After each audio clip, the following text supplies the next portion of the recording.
Okay, YouTube friends, working on this rat rod, and some of the things that hadn't been done is of course wiring. So today I am going to wire in the alternator, the starter, as you can see I've started, and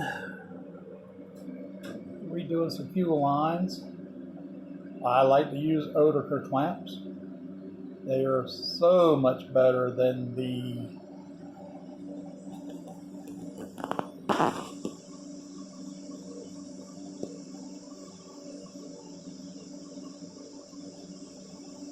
nut clamps that's here.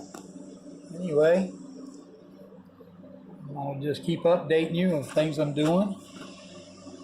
Pulled out the clutch slave cylinder because can't figure out what line goes into the thing, and it was bought at AutoZone, and yesterday they couldn't tell me, so I pulled it out and took it to them.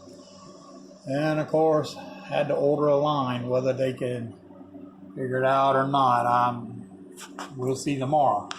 But anyway, stay tuned and subscribe. 31 two-door rat rod. Oh yeah, we getting there.